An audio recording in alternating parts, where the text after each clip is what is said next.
Salut, chers élèves. Nous allons voir la deuxième partie du chapitre Dispersion de la lumière. Dans cette séquence, nous allons voir dans un premier temps la synthèse de la lumière. Dans un second temps, nous allons voir la couleur d'un objet. Et enfin, on va terminer cette séquence par l'application. Alors, dans un premier temps, comme je l'ai dit, nous allons voir la recomposition ou synthèse de la lumière. Et pour cela, nous allons réaliser une expérience appelée expérience du disque de Newton. Protocole. Divisons un disque blanc en 4 séries de 7 secteurs angulaires égaux.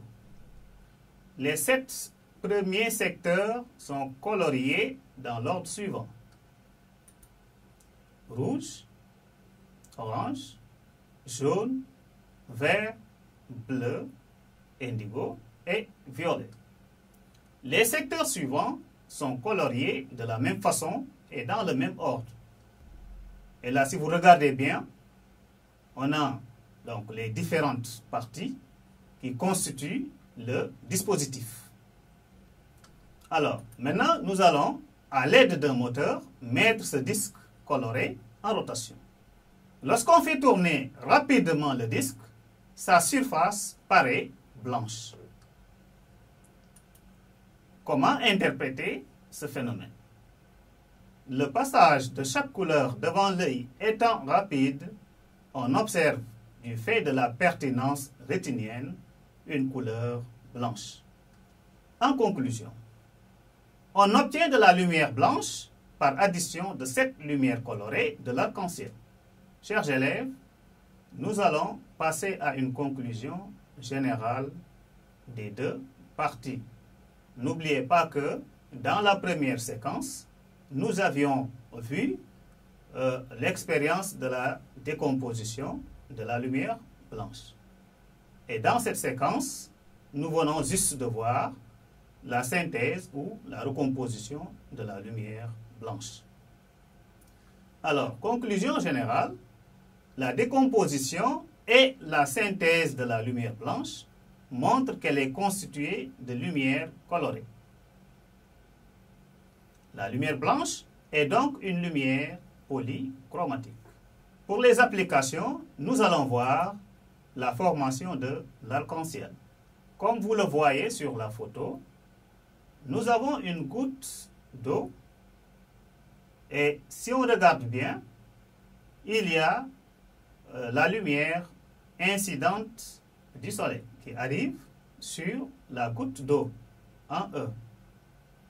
Les rayons de la lumière du soleil subissent successivement une réfraction à l'entrée E de la goutte d'eau, une réflexion en I sur le fond de la goutte d'eau, puis une réfraction en S à la sortie de la goutte d'eau.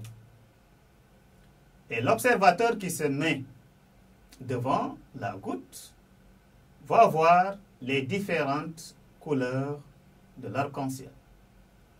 Chers élèves, quelles sont les conditions permettant de voir l'arc-en-ciel? Les conditions pour voir un arc-en-ciel sont d'abord le soleil bas, c'est-à-dire matin ou soir, le soleil derrière l'observateur, et enfin les gouttes de pluie devant l'observateur. Chers élèves, nous en sommes à la fin de cette séquence. On terminera donc cette séquence par la couleur d'un objet. C'est quoi la couleur d'un objet?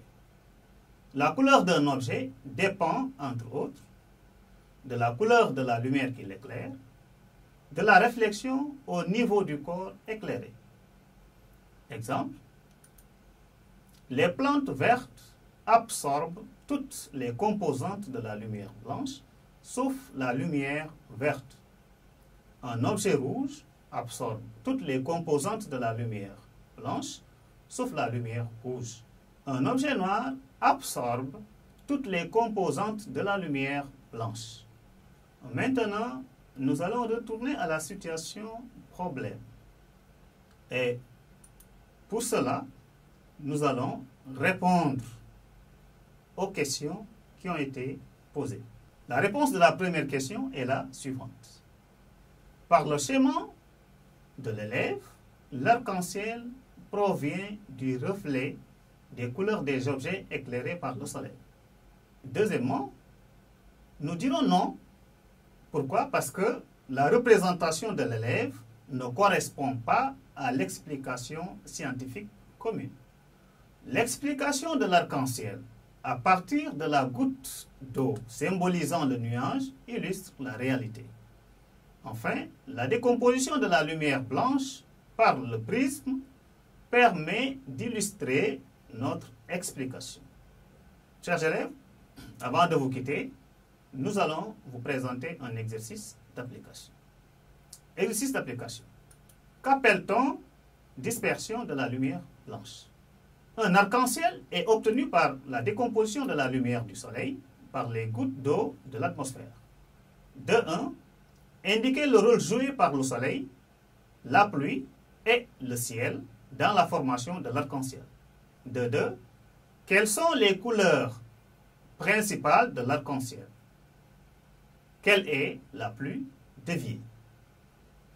Je vous donne quelques minutes, le temps de bien relire l'exercice d'application, de le préparer, puis on passe à la correction. Solution. Réponse à la première question. La dispersion de la lumière blanche et la décomposition de la lumière blanche en plusieurs lumières colorées. Deuxième question. De 1. Dans la formation de l'arc-en-ciel, le soleil joue le rôle de la source, la pluie, le prisme, et le ciel, l'écran. De 2. Les couleurs principales de l'arc-en-ciel sont la couleur violette, la couleur indigo, la couleur bleue, la couleur verte, la couleur jaune, la couleur orange et la couleur rouge. La lumière violette est la plus déviée.